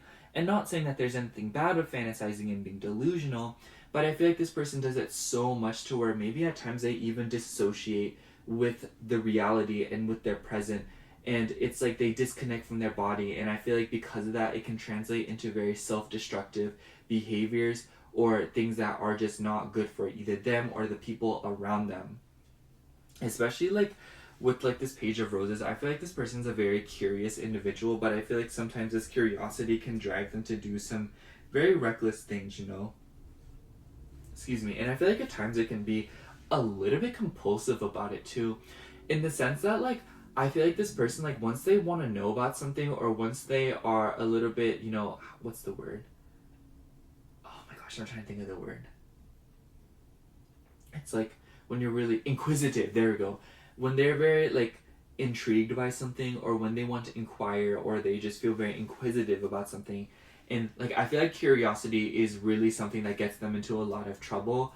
I feel like this has started a lot of silly habits, a lot of silly addictions, and a lot of silly behavioral patterns that have probably prohibited them from moving on in their life, at least at a deeper, more emotional level. I feel like this person could be very like, they put too much value into material things, maybe. Like maybe they're just like, oh, like I have money, like I'm good, you guys. Or like, you know, like, oh, like I just slept with someone last night, like I'm good, you guys, you know, like things like that, you know. Like they over identify with like a social status, or they over identify with their ego. So I feel like the way that they express their ego can become very dangerous at times. And I don't know, like depending on how it's expressed, I feel like it can once again be very self-destructive and very like self-isolating. But it's clear that how they felt about you, like how they feel about you, is like they definitely want to tell you more, and they definitely want to tell you more about how they want to move forward with you with the opening up and next destination card. But I also feel like they are just like a little bit unwilling to compromise on their ways, you know? I think that at the beginning of things, it was a lot more simple. Sorry, I'm like readjusting my chair. I feel like it was a lot more simple as this person first met you, or, you know, like back then, because it was more of an exploratory and uncharted territory. So, of course, it was exciting for them. But I feel like as they have seen where this direction, or like how things are heading, or how their emotions are kind of like holding up, they're kind of realizing that, is this what they want, or like how do they feel, you know? I almost wonder if for you guys this is like, it started out as something a little bit more casual, or like maybe you guys are just friends, or maybe you guys are, for some of you, are like, you know, friends with benefits, or maybe for others of you, like this is just somebody that like you didn't think you would commit with. And even if you did, I just feel like it's one of those things that was like a slow burn, but I feel like it got expedited by this person or by you, both parties. It doesn't really matter. What I'm trying to say here is that like the goal was not what, like, how you guys stand with each other was not the goal, you know. That was not the end game, and that was not what was supposed to happen. But at the same time, I feel like it was kind of undecided what was going to happen. But it's clear that there was a script that was placed, but it was kind of misguided, or it was like, how do I say it, like ad-libbed, you know. Like there was a detour taken at some point that has kind of changed how this connection is right now. But it's clear that with opening up and all these wands, this person has clearly caught some feelings. And with the 9 of Flutes on the bottom of the deck, I definitely do think that this person feels some sort of way about you. And I almost wonder if they feel like you're the key to something, or if they have made, you have made them feel something in their heart that maybe they haven't felt in a while. As cliche as that sounds. Yeah, let's pull some more cards here. We also have Ace of Flutes, First Kiss. Girl, what did the card just say? Repeat it back to me. We have the Hot Seat, which is Justice. I hope you guys can see. Well, I don't know why the camera like looks blurry. It's because of the light. Do you see that? Anyways. And we have Knight of Roses with the front runner. It's clear that this person really struggles with their ego. Like, or they're just somebody that's like, they're always trying to accomplish something, or they're always trying to front something. But it's clear that like what they're fronting is like not how they're actually feeling, if y'all know what I mean. I'm sure y'all do, because y'all definitely know this person way better than I do, cards or not. And I feel like with the Ace of Flutes and the Hot Seat, it's clear that the connection is like I said, it's like taking a different direction. And I feel like with the Hot Seat card, like the Hot Seat card really does like explain a lot that's going on here. This person feels under a lot of pressure around you suddenly, because they realize that like how they feel for you is like not how they were planning to feel.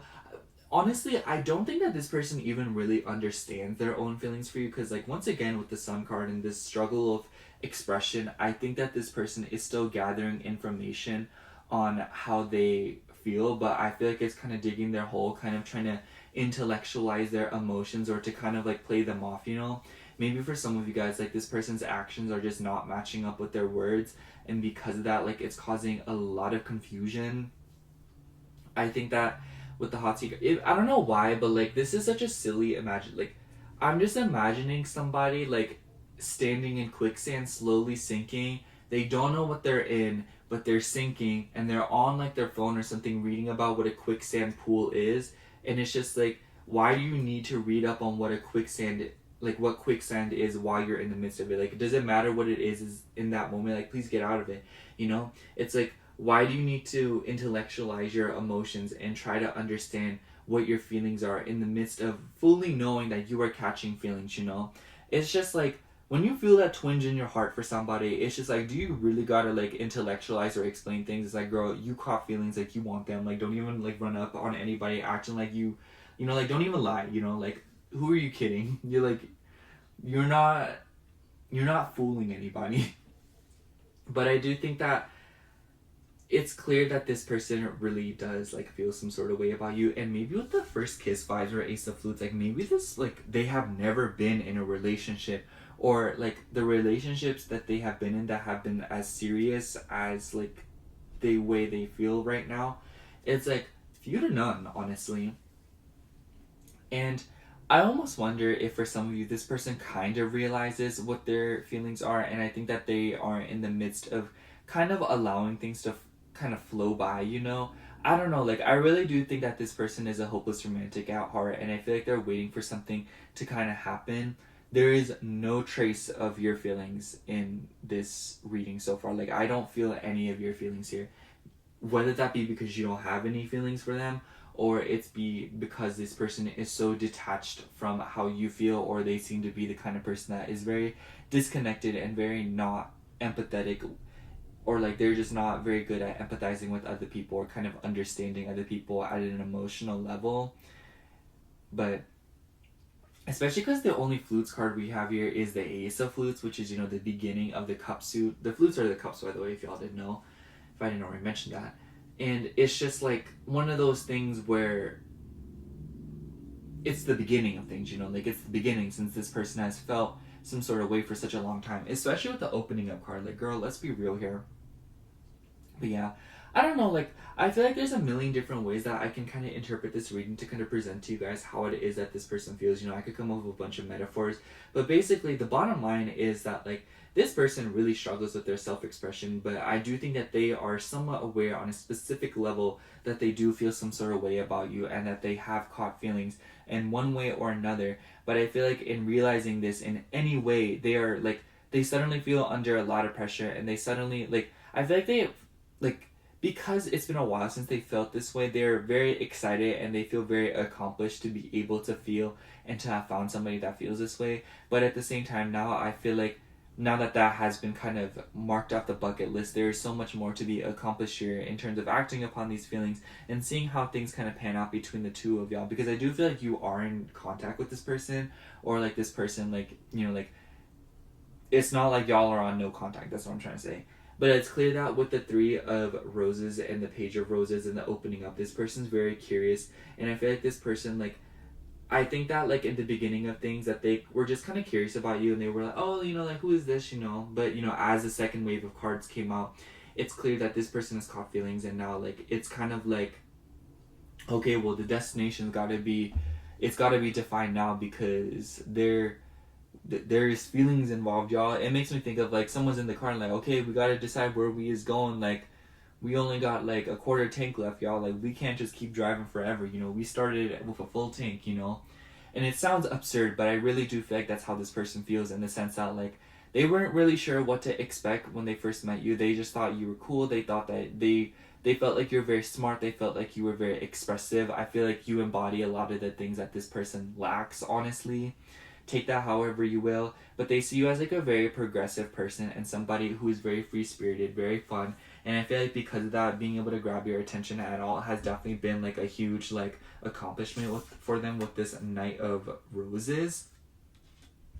But you know, like this person is definitely in the midst of catching feelings for you, and I feel like they don't really know how to express it to you now. I feel like they really want to tell you, but I feel like there's a lot of things within the circumstances and within their own emotions that are kind of prohibiting them from actually eloquently expressing to you or showing you how it is that they feel. And because of that, I feel like this person is kind of stuck at a crossroads, or kind of like once again turning to that, you know, like hiding everything beneath a veneer of casualty, or you know, like casual vibes. You know, they're trying to be all casual, play things off, and be all like, oh, you know, like whatever, and be aloof. But I feel like it's their exterior and their kind of like veneer or their veil is starting to crack, and I feel like they're starting to feel even more under pressure because they realize that they can't really hide no more. Yeah, let's pull the last round of cards. We also have 8 of Flutes, Self-Elimination. Interesting card. Sorry, I'm like trying to like make it look cute. Like, I don't know. I just like don't like when the cards like look weird, like arranged. Anyways, we also have 7 of Mirrors, For the Wrong Reason. And 3 of Rings with Group Date. Third party energy could be involved or could be concerned. You know what this makes me think of? It makes me think of like when y'all are allowed to see other people, but like they are like not seeing other people, but they're like mad that you're seeing other people, and it's like, why are you seeing other people when it's kind of like that was the agreement, you know? But anyways, with the 8 of Flutes and the 7 of Mirrors, I feel like this person is like, they're being very self-destructive with this relationship, and I feel like you're pulling up right now because you're like, girl, like I think that with how obvious it is that they caught feelings in this reading, I do feel like you guys subtly understand that this person feels some sort of way about you. But I think the feelings part is confirmation. But I do think that with the 7 of Mirrors, which is the swords by the way, and the 8 of Flutes, 8 of Cups, excuse me, I feel like that kind of like is a nudge to how they're like acting, you know? I almost wonder if this person is like trying to detach themselves, or if they are trying to like move on, you know? I don't know. Like, I feel like the 8 of Cups is like a very interesting card in a reading like this. I don't know, like I feel like this could be either you or them. Now that I mentioned you, like I almost wonder if like you are the one that's kind of detaching from this person. Maybe for some of you this person is detaching from you. Somebody here is detaching from the connection, and the other person that isn't detaching is becoming concerned. Apply those roles however it deems fit, because like I said, you know your situation way better than I ever will, because you know. And I feel like, okay, I'm not gonna lie, like with this like social media, like with this whole, you know, like social media depiction here, maybe for some of y'all, like this person misbehaving on social media. For some of y'all, if y'all are connected on social media, but like even if y'all aren't, it's like this, the way that this person is displaying themselves and the way that this person is trying to like maintain their reputation around you and stuff like that, it's coming off very like, once again, like a very terrible expression of their ego, and it's very, it just like looks bad, you know? It's clear that the way that they are showing themselves, and it's clear that the way that they're trying to pull up to cover their tracks and to be like, oh, like I don't care and stuff like that, you know? But it's like, once again, like out of the denial of their emotions for you, and out of the denial for the actual circumstances and what's going on here. And the 3 of Rings, like Group Date, like I don't know, like that just gave me third party vibes because of number 3, especially in a reading like this. But that is the 3 of Pentacles. So yeah, either third party or this person feels like they work very harmoniously with you. I feel like this person feels like they have developed a routine with you, or they have developed like a very predictable like pattern with you in some way, shape, or form. And I don't know, like there's just something very predictable about them too, or there's just something that is very like either A, unpredictable, or B, predictable. Like it doesn't seem like they are kind of like in the middle, you know, like they are one or the other, you know? And I feel like they kind of flip-flop between the two of those. But yeah, I think I'm just going to sum up your reading pile 3 because I feel like I'm going to start repeating myself. I feel like whoever this is, it is somebody that really struggles with self-expression, and they really struggle with how they act with their ego, and how they integrate their ego into their lives, into their, you know, like emotions, whatever it may be, you know. But it's very obvious that their ego always has a place in whatever part of life they are dealing with, and I feel like this can be a problem or a good thing depending on how much of their ego they involve. And one thing's for sure though is the ego is always involved with them. They can be a little bit cocky, arrogant, or egotistical.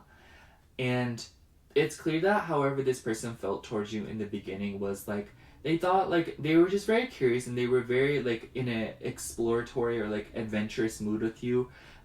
But it's obvious that as they've like learned more about you and learned more about themselves through you and opened up to you more and more, they've caught feelings for you, and I feel like they just love having your attention, and I feel like they love like that you entertain them or something about that. And it's clear that like they are losing that facade of like, you know, being casual, of being cool, of being nonchalant and non-committal and detached. I feel like it's becoming more and more clear that they are in fact attached and in fact catching feelings, but I feel like they're trying too hard to kind of cover that up, and I feel like they're trying too hard to cover up their feelings, and you know, like in doing so it's kind of revealing more and more about the loose ends that they are not tying up in terms of their identity and how they're coming off to you. And it's clear that they are very much concerned about like what is going on here, because I do think that they see you as like a sort of wish fulfillment in some way, shape, or form, whether they realize it or not. But it's clear that this person kind of puts you on a pedestal. And I feel like this person, like, I think that as a relationship has progressed, and not saying that y'all committed or something, I'm just like, you know, I think that as this has, you know, progressed and whatever is going on here, this person has felt more and more pressured because they realize that you are like right behind them, and you're like, girl, like, you ain't not fooling me no more. And I feel like it's like child trying to cover up the fact that they stole cookies out the jar, but they got crumbs all over their face, and they like, you know, like wiping it off their face while you're like interrogating them, and it's like you literally just wipe the crumbs off your face, and they're like all trying to gaslight you, be like, what crumbs, you know? But yeah, I do think that this person has caught feelings for you, and I feel like they are just really struggling with, should they commit, should they say something, should they express themselves, or should they just continue to, you know, play cool or try to act like nothing's going on. But it's clear that they realize that they are waiting out of time, or like they know that they are running out of time. So yeah, that's all I have for you, Pile 3. Thank you so much for watching. I hope the reading resonated, and if it did, make sure to like, comment, and subscribe. And if you'd like a personal reading from me, I do offer those in my Etsy shop, which will be linked down below in the description box. Other than that, thank you so much for watching. Again, I love you. Bye. Hello, Pile 4. If you chose this tiger's eye, point, obelisk, or tower, then this is going to be your reading for how do they feel towards you then versus now. So before we get into the feelings aspect, of course we have to find out who this person is. So I have some oracle cards here pre-shuffled to kind of get us started, so let's get right into it. For your cards, we have the Phoenix, we have the Spore. I love this card, like, please. Spores? Really? That's so cool. Anyways, and then we have Ninth House. So right off the bat, I get lots of Sagittarius energy here, and also some Scorpio energy with the Phoenix card, because I think the Phoenix actually like goes hand in hand with Scorpio in astrology. Correct me if I'm wrong, but that's just what I think. We do have some Earth here with Spore, like that just gives me Earth vibes. But anyways, I feel like with the Ninth House and Phoenix, this person is very wise, you guys. I'm feeling like when this person's going through it, they are going through it. They are a very intense person, I think. And they are somebody that like, it seems as if though like their life, like they periodically go through a bunch of things, because I noticed like a map on the Ninth House card. So I feel like this person is always going through sort of transformations in regards to their philosophies, in regards to how they approach their life. And I do think that this person, they could literally be a teacher, or like a mentor could be involved, or mentor could be involved here in some way, shape, or form. But regardless of that, I just feel like this person is somebody that really has gone through it, because Phoenix card is literally about like karma, about rising through the ashes. So I do think that like with that being said and established, I feel like this connection is very karmic, or like the way that you met this person was very just like at its very worst, it's like a crazy coincidence. At its very best, it is literally a past life connection. You know what I'm saying? And I do think that with the spore card, this person takes a lot of time to make decisions. I think that the process in which this person changes, in which they grows, is like very, it's very slow, but it's clear that with the spore card, everything they seem to touch decomposes and breaks it down. I just think that this person's always changing things and always kind of like uprooting things and questioning things, especially with the ninth house. I feel like this person is kind of always asking very intense questions and they're always trying to get to the bottom of things. Because, like, when I think of spores, I think of mushrooms, you know? I feel like they are always trying to, like, you know, mushrooms decompose things, you know, they are the final part in a huge, like, eco process in our ecosystem, whatever it's called. I think it's, I forgot the scientific name of it, y'all, but anyways, like, what I'm trying to say here is that, like, it seems as if though, like, every time this person enters something, or like when they have reached the end of something, the tower moment in which things kind of fall apart for them is quite insane. Like, it is crazy, you guys. Also, strangely enough, with the spore card, that made me think of Cosmos from Fairy Tale. I don't know if any of y'all are gonna know what I'm talking about. If y'all do, like tell me down below. If not, I'm gonna sound like a raving lunatic.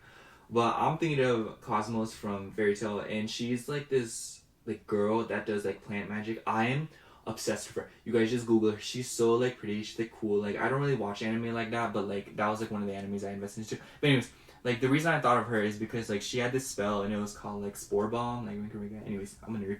Anyways, she was very obsessed with beauty and she was very much obsessed with the appearance of things. And I definitely do feel like this kind of like shows through in this person. I feel like Sagittarius energy can be kind of like a little bit arrogant at times if they're unbalanced, but I also think that they could be very like show offish, but also great teachers, you know? But basically what I'm trying to convey with that little example is that I feel like this person is definitely very beauty oriented, very Venus oriented. So maybe they could have like a Taurus or a Libra in their chart. Maybe they have a Sagittarius or Scorpio Venus. Maybe you have those placements. But one thing is for sure is that this person definitely seems like the type of person that is very intrigued with spreading messages. They are very intrigued with spreading things and how things spread in general. And they want to see, you know, like consistency, and they want to see things grow, whether it be in their own life or whether it be in other people's life. And I feel like this person will dissolve or destroy anything, perhaps sometimes unintentionally, just to see things change and just to see things rise from the ashes, or just to see themselves rise from the ashes, because stagnancy is just simply not for them, at least at a deeper level. Because I do think that maybe this person can be a little bit resilient or apprehensive when it comes to change. But excuse me, I just feel like regardless of their perspectives on change, it is definitely something that is like deeply rooted in their life, and it is something that they are constantly dealing with. And also with the spore card, this person is very patient. I think that on a more superficial note, this person's very patient and they definitely do like to see things grow. They just like, they do one step at a time. I don't think that this person likes making crazy big changes. I also think that with the ninth house vibes in general, this person could be somebody that is like a different background from you. So like, you know, like they could be like a different race than you. They could be a different, like they could be from a different like religion or something, you know, they maybe what they practice is completely different from you. But one thing is for sure, like regardless of the differences, the point is that there is clearly a difference there, you know, like this person is not the same like as you, like in any way. And I just feel like this is definitely one of those things that has sparked this connection. Obviously we'll have to see it as we get into the tarot, but I do feel very confident in saying that this person is very intrigued by other cultures. They like to learn. They love to learn. I think they are a very inquisitive person. They are very curious, and they are always kind of asking questions, learning, seeing what else is going on. But I think that in their pursuit of knowledge, sometimes they can accidentally dissolve things, you know, because they ask questions that maybe other people aren't afraid, like, or they ask questions that other people are too afraid to ask, or they ask questions that not a lot of other people would have thought of, you know. Maybe at times it can even be a little bit taboo or dark with this Scorpio energy that came through with the Phoenix card, you know. But I do think that they are very slow moving, and they are like it takes time, but their harvests are very fruitful. I don't know, like with sports card too, like it's kind of silly all the things that are popping up into my head. Do you guys remember that little mobile game that like was floating around? I think it's still around, but it's like a log and like literally like like a log like from tree, and you put like mushroom spores on it, and then you just like wait for mushrooms to grow, and you could like get like all these like cool looking mushrooms. You know what I mean? And like they had like these cute little faces. I don't know. I feel like everyone knows what I'm talking about, but like at the same time, like no one knows what I'm talking about. Basically, what I'm trying to say here is that this person achieves great things, and they get things done the hard way, the slow way, the traditional way. Like this person really doesn't seem to take any other route other than the old-fashioned way. They could be very like conventional or like traditional in that sense, and maybe they follow a lot of family taught values, or they are very superstitious, or they just follow a lot of structural things. You know, they seem to be a rule follower. But I do think that at the same time with the ninth house, like they will follow rules, but when rules seem a little bit like, you know what I'm saying, they will kind of question the rules, you know. I feel like they can be very rebellious when the situation solicits them to, but I think that generally speaking, this person can be a little bit gullible, or they just follow rules. Also, with Sagittarius on the ninth house, maybe this person could be an Aries rising. I don't know what Scorpio, or they could also just have Scorpio or Venus in the ninth house. But, you know, I think it's also interesting that we have Taurus and Scorpio present here, because those are sister signs. So maybe they could have like opposites in their chart. So like if they are a Sagittarius sun, they could also have like a Gemini moon or Gemini rising. If they are a Libra sun, maybe they have an Aries moon or Aries rising, you know. You know what I'm saying? Like they could probably have like sister signs like present, especially within the big three. And like even if they don't, it's just that energy and vibe of somebody that is constantly seeming at odds with themselves, or is constantly like, you know, in a very frictional state of being, you know, like it seems as though they are always a tad bit energetically agitated, and that is kind of the catalyst for why things always take a very long time to actually start like moving and burning, and like, you know, that tower moment. But when it does happen, it's like one of those things that like it takes forever, but when it does happen, it's like still somehow unexpected for how crazy it is. It makes me think of like when people play like Jenga and stuff like that, you know. It's like you know what the outcome is, and you know what's going to happen by the end, but when it still happens, it's still a loud crash. It's still very much like somehow unexpected, you know. It's like you weren't expecting it to happen on that one pull of the block, you know. It's just like, you know what I'm saying, pile for it. It's just like this person, like they're just always going through transformations, and in a way that they're still unpredictable, even if you know where they're trying to go, you know. Like the timing and how they relate to timing, their relationship of timing is just very intriguing. So yeah, let's get into things. Also, that Venus energy here, this person is probably like very interested in very Venusian things, especially with the ninth house. They could be very into like foreign decor. They could really like different like influences in like their fashion, their beauty, anything, you know. It just seems as if though they have a lot of foreign influence in their life, or they're just very intrigued by Venusian topics in regards to foreign influences. They seem very eclectic too, and very like eccentric. Anyways, I'm shuffling the tarot here. I'm using the Final Rose Tarot. Very excited to actually use this deck in a reading with you guys. How does pile 4's person feel towards pile 4 then versus now? How does pile 4's person feel towards pile 4 then versus now? How does pile 4's person feel towards pile 4 then versus now? Oh, deck's ready. We have Knight of Mirrors with the Meathead. We have Five of Roses with Competition. And we have Opening Up, which is Strength. By the way, the roses and mirrors. Mirrors is swords and roses is wands. You're going to hear me flip-flopping between the names and like the actual names and what the deck goes by. So pardon me. And then on the bottom of the deck, we have Page of Rings, the Optimist, which is the Page of Pentacles. So with the Knight of Mirrors and the Five of Roses, this person, like, they're very jealous. I don't know, like, they come off as like a very possessive and a very jealous person. And I think the way that they express it is like very interesting and not at all like the typical way that one would express jealousy, you know? I don't know, like, I think that this is definitely something that's a little bit more hidden depending on what other cards come out as we get more into the reading.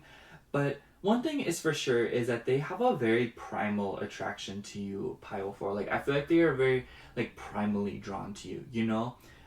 Like, I just feel like with the Five of Roses too, they, like, they know that other people want you, or they know that, like, other people are very drawn to you. You know what I'm saying, Pile 4? Like, they know, like, with the way that they are drawn to you and with the way that they appreciate you, they know that others see it too. You know, like, they know that other people are not blind. They know that other people exist. They know that there are billions of other people that exist out here, and millions of them are seeing you constantly, which is crazy.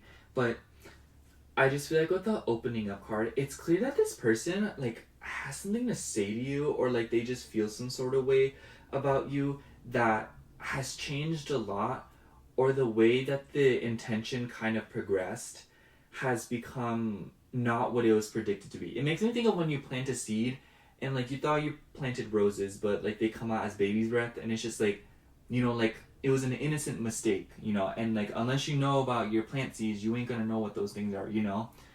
But it's clear that what they planted and the intention that they sent or set isn't what has actually grown now. And because of that, I just feel like this person, like, they feel very strongly for you and they feel very safe with you. I think that with the meathead card here, depending on like, okay, assess or like assign the energies however you deem fit, because obviously you know your case way better than I ever will. Like, let's be real here.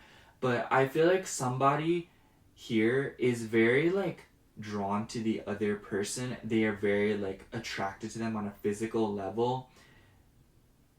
And it's clear that like, and it seems as if though like they feel like they have like competition, but I feel like they're trying to hide it like between like being optimistic and stuff like that. But it's clear that the way that they feel for you now is like not how they felt before. But yeah, I don't know, like I just feel like somebody is very like primally attracted to the other. Like they feel, and like whoever this is and whoever like is very attracted to the other, they also feel very empowered. No. Oh my gosh, you guys.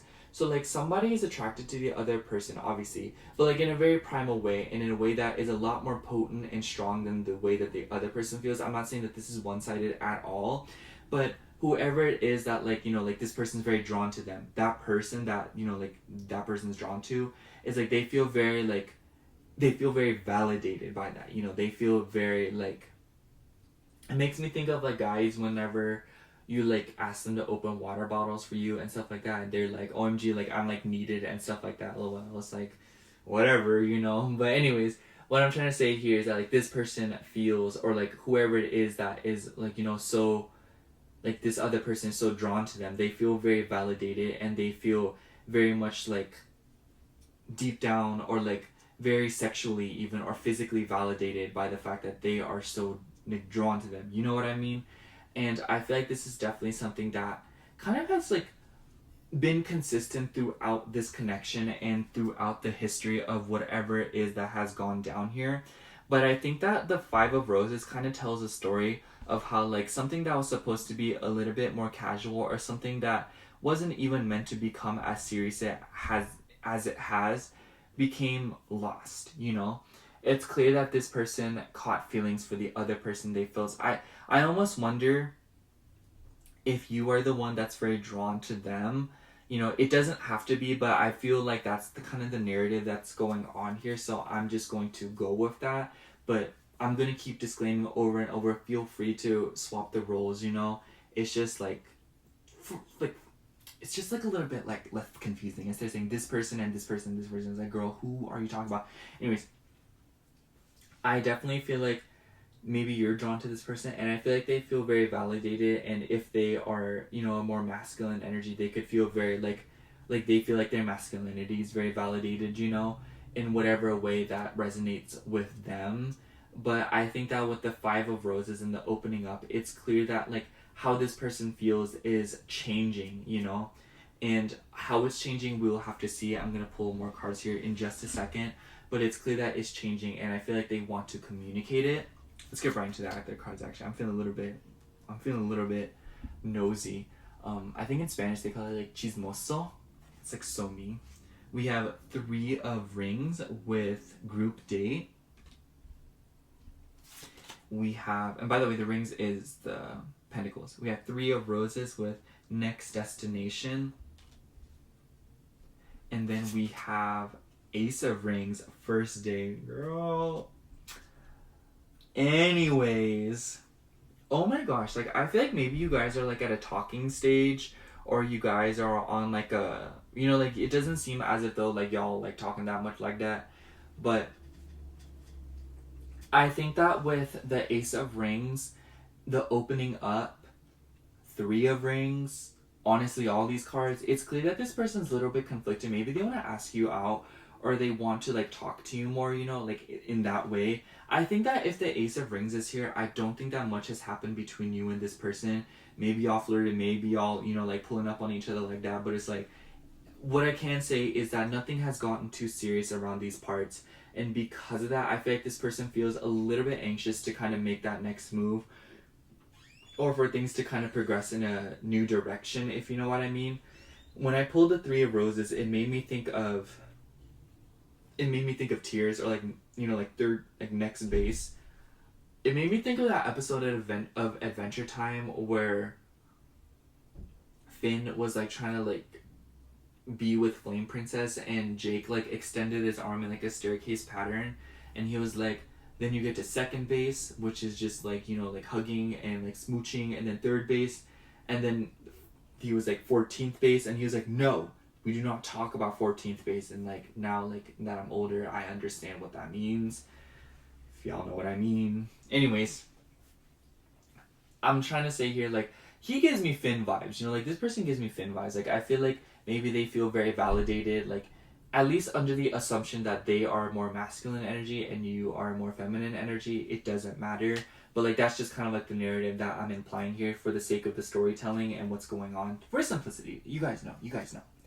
But it's clear that like this person with the Five of Roses and the opening up, like they are kind of stuck at this like talking stage, or they're kind of stuck at this like, oh, like what should I do next, or should I make a move, should I say something more, you know.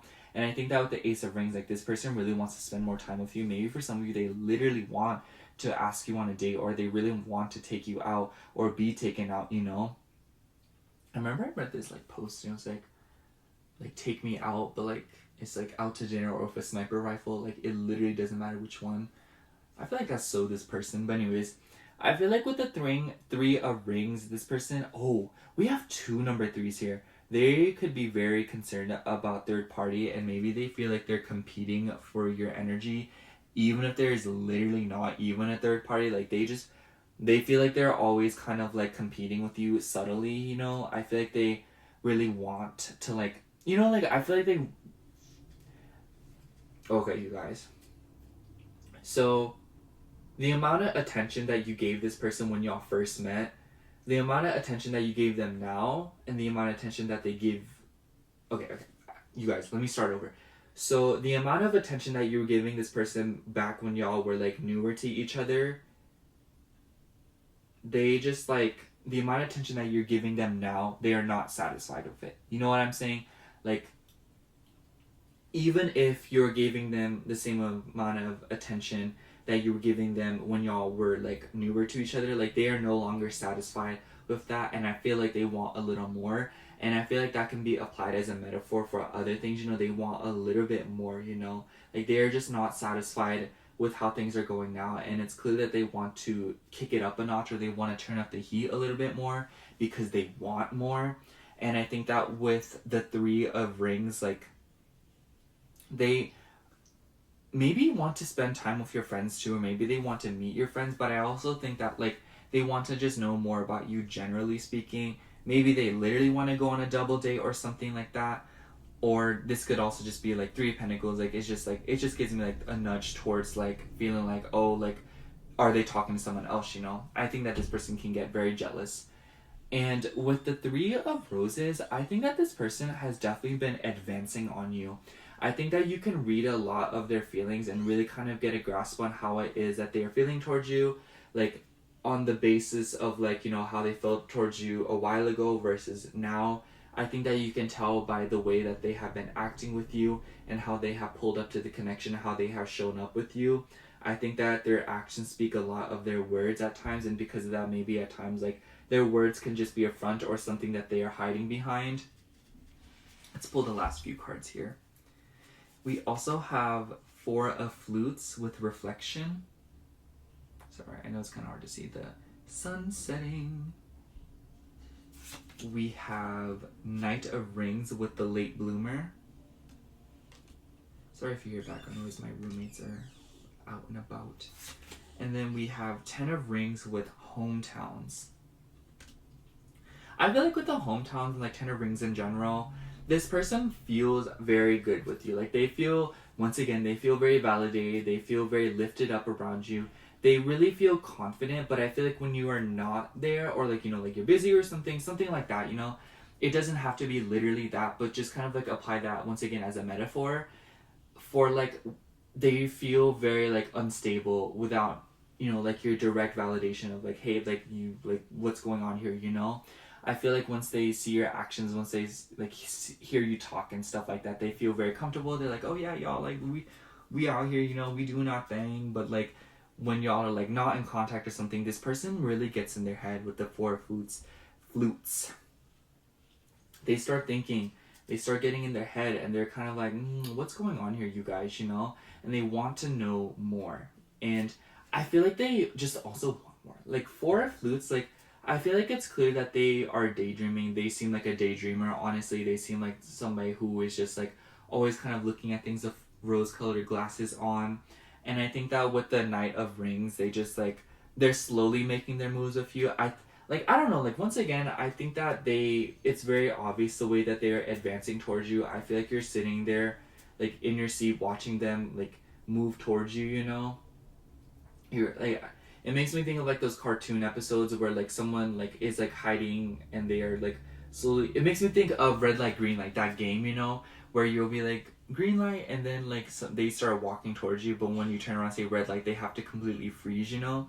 I feel like that's the kind of game this person is playing with you, in the sense that, like, the way that they move towards you is very clunky, it's a little bit confusing, and it's a little bit misguided at times, but that's simply because, like, they are very nervous of messing up, or they are very nervous of, you know, like, flopping, you know? I think that they overthink about their actions a lot, and they overthink about their words a lot. This person could be very insecure at times. And I don't know, like with the late bloomer vibes here, I also think that this person doesn't have too much experience when it comes to relationships. So I feel like this could translate into that insecurity. But one thing is for sure is that the Ten of Rings being here tells a story of that, like, they have grown very fond of you, you know? I think that this connection has longevity in the sense that it has been going on for an extended period of time now, or it's been going on for a while now. So it's clear that this person has gotten very comfortable with you. They have started thinking of more with you, you know? I think that maybe at first they were a little bit more casual, they were a little bit more aloof or non-committal, but I feel like this is more stems from a fear-based thing above anything else. But now it seems as if though, like, things have gotten more serious on their end, things have gotten more serious in terms of their feelings, and I feel like now it's like they're wanting a little bit more, or they are, you know, I don't know, you guys. I feel like I keep repeating myself, so I think I'm just going to sum up your reading by saying, like, pile 4, whoever this is, they seem like a daydreamer, and they seem like they're always changing. They seem like they are always kind of itching to learn, itching to ask the important questions, and to kind of break things down and question norms. It could be a rule follower, but at the same time, the minute that the rules are in question for them, they will not stop until it is completely broken down and changed. I think that this is something that has been going on for a while, and as time has passed, they have grown more and more fond of you. Interesting enough, we have the beginning of the ring suit and then the end of the ring suit with the 10 of rings and the ace of rings. So it's clear that this person wants to move forward with you because they feel like they've gotten all the corners in terms of the talking stage or whatever stage that you guys are in the midst of right now. But I definitely do think that, like I keep saying, they definitely want more of you, and they definitely want to see this connection to progress into another direction that involves a lot more longevity, involves a lot more commitment, and a more serious energy, you know. And they think long and hard about this with the Four of Flutes. They think about you a lot, Pile 4, and I feel very confident saying that. But yeah, that's all I have for you, Pile 4. Thank you so much for watching. I hope the reading resonated, and if it did, make sure to like, comment, and subscribe. And if you'd like a personal reading from me, I do offer those in my Etsy shop, which will be linked down below in the description box. Other than that, thank you so much for watching again. I love you. Bye.